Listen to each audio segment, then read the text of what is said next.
Hi, very good afternoon. Gene from Avstar.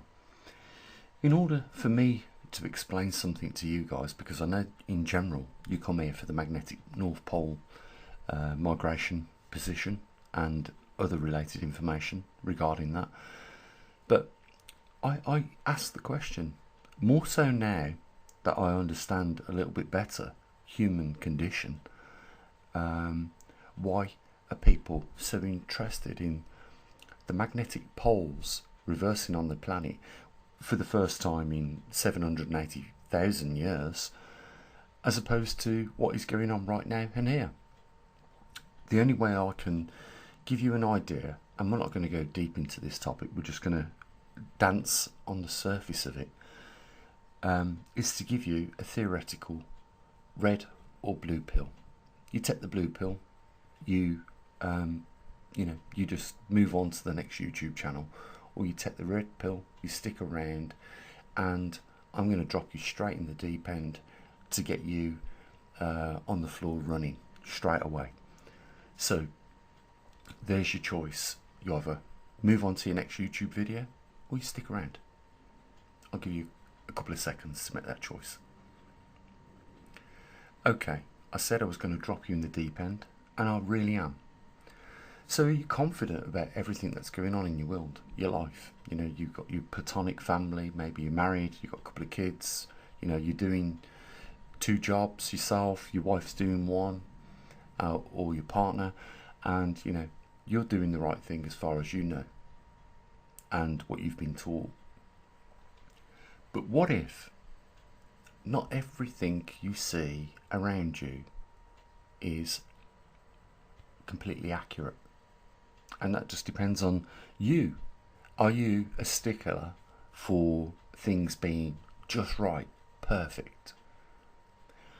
And what do I mean by that? Oh, okay. If I asked you how many days are in the year, you're probably going to come back with an answer of 365 days. Gene, that's how many days are in the year. If I said to you, how many weeks are in a year, you're probably going to come back with an answer like 52, Gene. There are 52 weeks in the year. And I know I'm talking like out of context there, or the third party as Gene. So you're going to say 52. So we know that 24 hours make up one day, and we know that there are 365 of those days that make up 1 year. And if we break it down, 365 divided by 7, we get 52.14 weeks. Think about that for a minute. Hold on a minute. You might think to yourself, if you're very sharp and on the ball, you're going to think, did you just say 52.14? Why don't you try the equation in your calculator? It's not a very complex one. You know, I think you're going to find the 0.14 comes up in that equation for your end as well as mine. So what do we derive from this? Well, you know, if you really think about it, the Gregorian calendar that we're, you know, living by as a standard is mathematically incorrect, because there isn't 52 weeks in 1 year, because there's 52.14. And what's gone wrong? We have not corrected this problem, and it's widely known. It's just accepted as a norm. So that little 1.4 mounts up over 10 years, mounts up over 100 years, mounts up over 1,000 years, and then, you know, before we know it, the Gregorian calendar is out by years completely. And that's just the start of the iceberg that we can see above the water, because it goes a lot deeper than that. And from this point on out, there's an introduction for you guys to stick around just a little bit longer to see what's past the doorway of the rabbit hole. If you want to go a little bit deeper, stick around.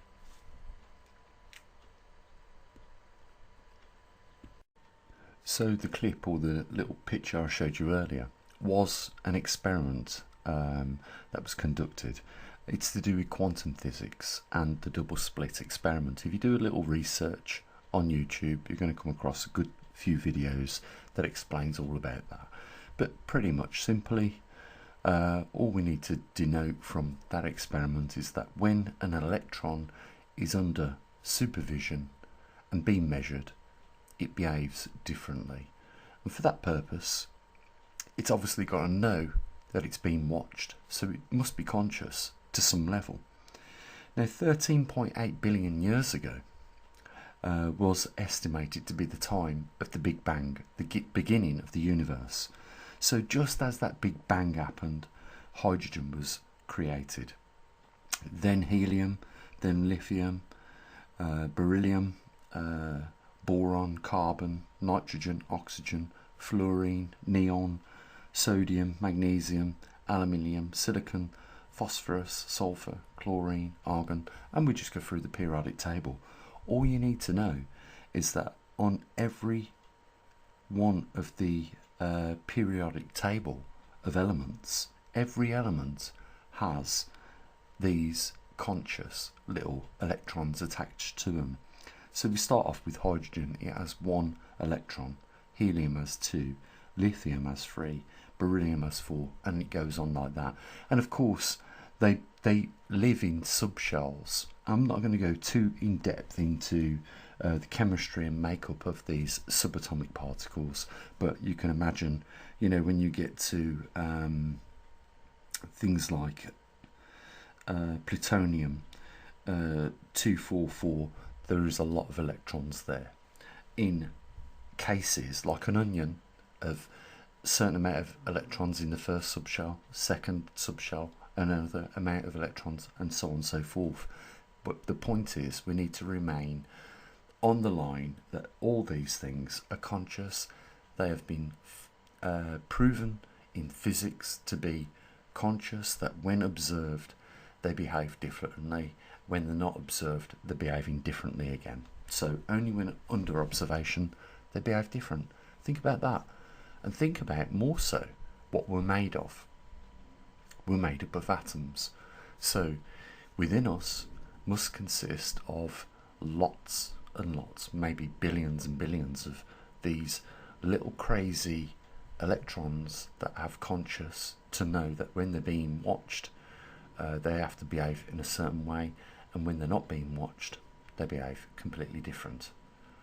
So can you imagine collectively when a big conglomerate of atoms of various types, carbon, hydrogen, H2O, like human beings are made up mainly of, we have a lot of active electrons in our body that are conscious. Maybe they work as a collective. Maybe, and these are maybes, because how anyone could prove it is beyond me, but all I know is that they are there and that they do exist and that they are conscious. So maybe they work collectively within the human being, and possibly, if that's the case, we have a collective gathering of lots of these electrons. Maybe they're collectively working together, and that may be the thing that we explain as a soul in a body.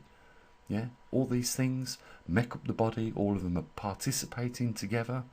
You know, they're conscious of when they're being observed by human beings. So it isn't just human beings that are made up of atoms. It's the entire universe. And the reason why we're looking at the 9 times table is because we're going to talk about the universal equation and why I think it's so special.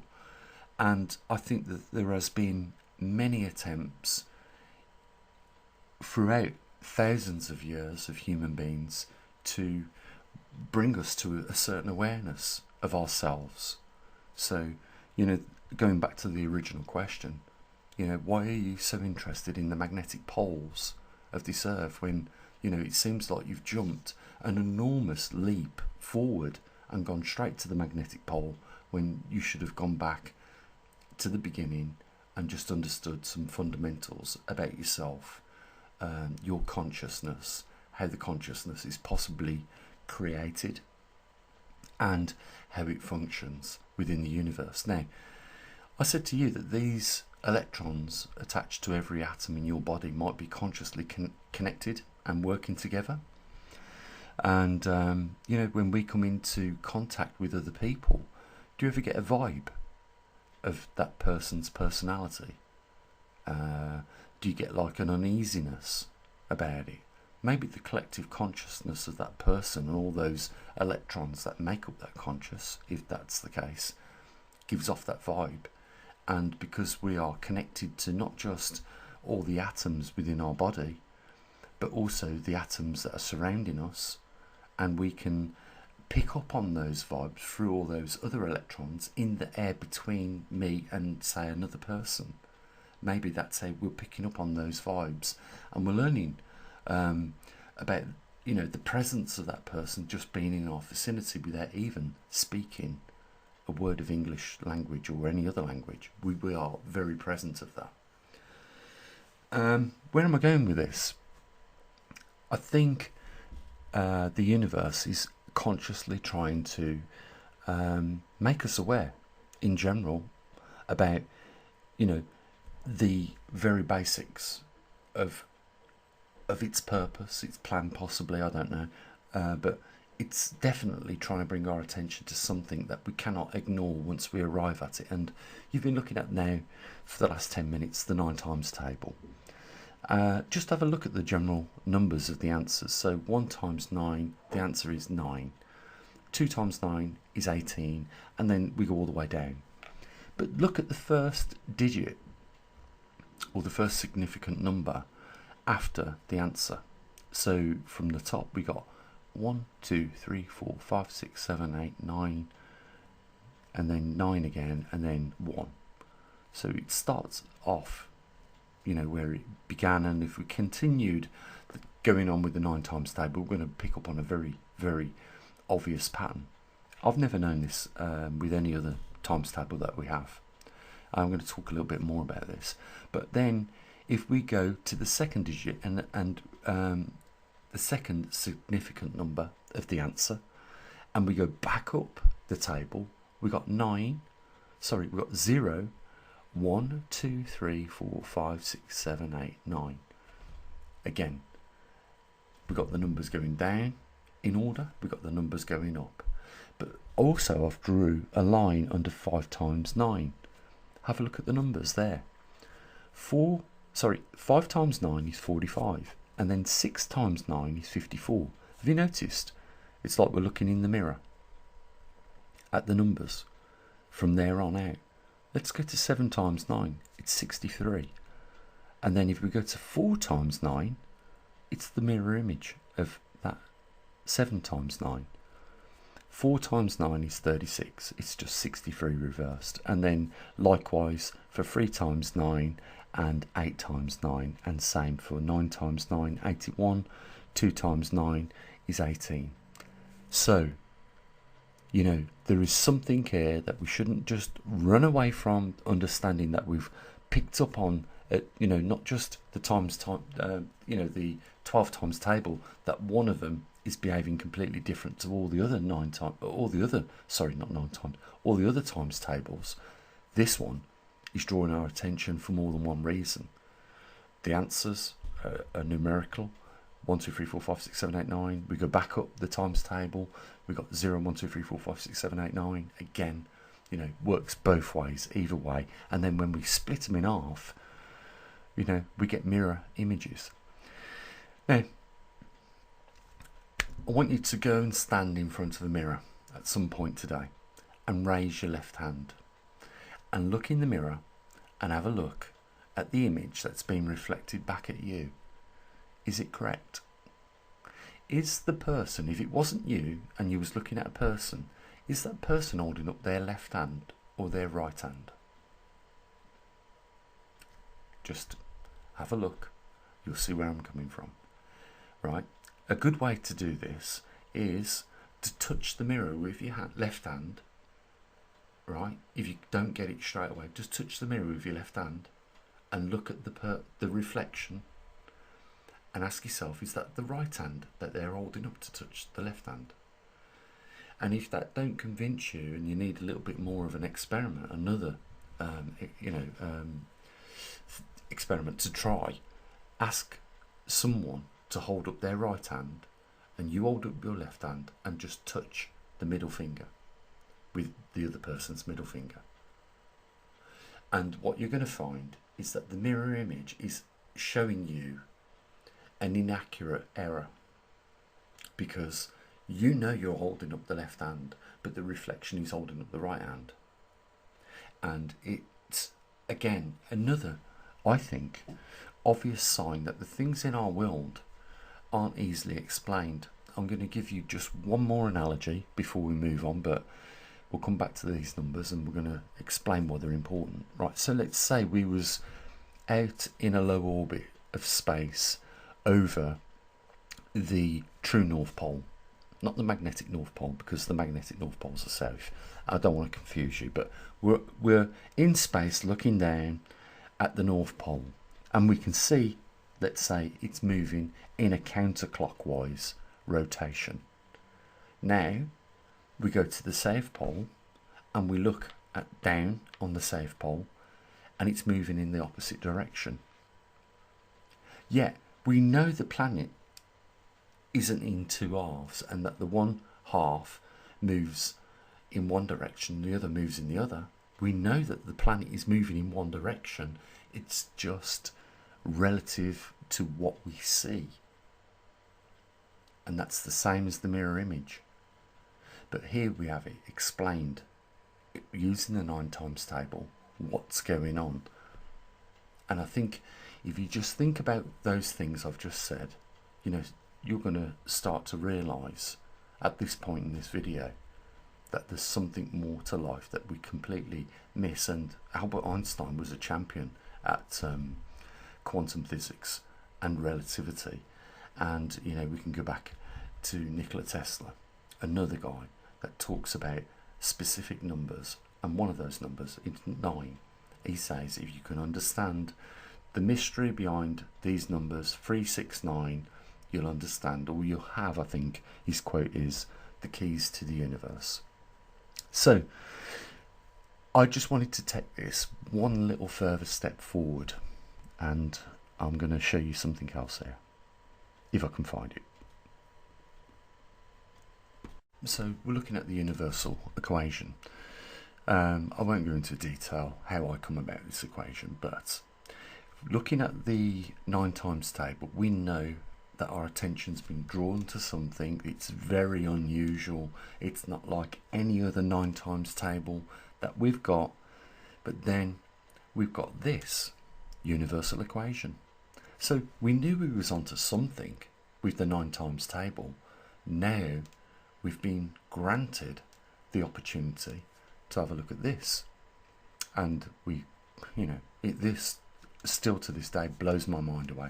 More so, one day I'll tell you, if you don't remember, I've spoke about this before, how I got this equation. But I will say this, NASA have been introduced to this equation, and the response from some of the people that saw it said it's quite a unique equation, being very modest, in the fact that it reduces any numbers down to very few numbers, i.e. can only produce 2 numbers, a 9 or a 0. Now, it's by no coincidence that when we were looking at the 9 times table, when we went from the bottom back up to the top, we started with a 0 and ended up with a 9. You know, some people could say, oh, that's the alpha and the omega, the beginning and the end. You know, but we can talk about that another time. What I will say is, because that is a biblical phrase anyhow, is that the Bible does have certain numbers within it that they talk about specifically in the King James Bible that are no coincidence. They were left there for confirmation. As much as if I was to say to you, how many planets in our solar system? You're going to say 9. Yeah, I know they're trying to admit the 9th planet, Pluto, but trust me, that's a planet. It's always been accepted as a planet, only until recent academia has came in and started screwing around with, the accepted norms of our solar system, that they now classify it not as a planet. But, even the ancients classed it as a planet. Let me just tell you that. To the point where even the Sumerians not only knew about it, they actually knew the colour of it and described it very well in their texts. Now, you ask me how they knew that when we have the Hubble telescope within the last 30, 40 years, and we knew, because now we can focus the telescope on that Pluto, we know its colour, but the Sumerians knew it without having the need, to our knowledge, of the Hubble telescope. Now, you couldn't know that any other way, but they didn't just guess, they got it absolutely smack on. They said it's jade green. Can you believe? That's specific, but we'll come back on a later date. So the universe equation, just like you holding your hand up in the mirror, you're holding your left hand, the image reflections holding up its right hand, we know that there's a reverse going on there and we're not seeing the same thing. Just like when we're looking over the northern hemisphere at the earth spinning one direction, we have a look at another perspective, we see it spinning at another direction, and a lot of other things. We can then say to ourselves, well, let's choose any number we want. How long we want to make it, that's entirely up to us. How much time you got. You want to write a 15, 20 digit number down and then reverse it and do the equation, entirely up to you. You're going to come back with the same answers regardless of whatever number you choose. Try it with your family members. I'm sure they're going to be astonished. So in this case we chose 78546. What do we do next? It's there. We reverse it. Just like when we got to the 5 times table of the 9, it reversed, didn't it, the answers? So we're doing it here. We get 64587. So we've got a great number and we've got a smaller number. The any number is 78546. The reverse number is 64587. We take 64587 from 78546 and we get the number 13959. Now, as it states, to obtain the number, subtract any numbers from the reverse numbers. We've already done that. Then we go to the third step where we add all separate numbers together. So 1 plus 3 plus 9 plus 5 plus 9 equals 27. And then we do it again. 2 plus 7 equals 9. And there we go. We got it. We got the 9. The only other way you're going to get a different answer is with the next example below. So if we have a number like 2002, we reverse it. Shouldn't come as a surprise. We're going to get 2002. And if we take 2002 away from 2002, we're going to get a 0. And there you have a binary system. Maybe, I don't know. But that is the universal equation. And at this point, I just want to leave you with that information and let you think about that and do some of those little experiments. You can have a little motor with a disc spinning in one direction. You stand above it, it's moving in a counterclockwise direction. You go underneath, it's moving in a clockwise direction. It's relative to what you perceive, basically. And there's a lot of things in life that are like that. And I'm just bringing your attention to just a couple of the obvious ones that I've come across. We shouldn't have a dating system that is inaccurate to any level, like it is right now. When you have 365 days and you divide it by the weeks in the year, the 7-day week in the year, so 365 divided by 7, you shouldn't have this answer, 52.41. If the Gregorian calendar was correct, you would have 52.0. End of story. Wouldn't go any further than that. So there is facts being presented to you in this video, and I think that as a foundation you should at this point alone get to grips about, you know, the massive subjects that we've been talking about at this point. And if you've still got a thirst for more of this, let me know in the comment section and we'll go a little bit deeper in the rabbit hole. Guys, there is a link down there if you got something out of this video. And you know what, I've showed this to quite a few people now, and I have had people say to me, you know what, Gene, me and my wife sat there the one night, we tried the universal equation, and lo and behold, it was as you showed us, and then it brought tears to both our eyes. That's been one reaction I've had. And the other one is, what do we use the universal equation for? And, you know, the answer's still the same to this day. You know, this is work ongoing for me. You know, I've spent and invested a good 25 years in this, more time in these sorts of things than I have the magnetic North Pole, because these things really mean something to me and my understanding of the world in which I live. So, you know, I do value it as something worthwhile pursuing. You know, give me your comments in the section. There is a link down there if you want to help support what we do. You know, we're trying to share information at this point in time because I think it's very critical. So the only other thing for me to say to you guys is I hope you've enjoyed it. As always, bye for now.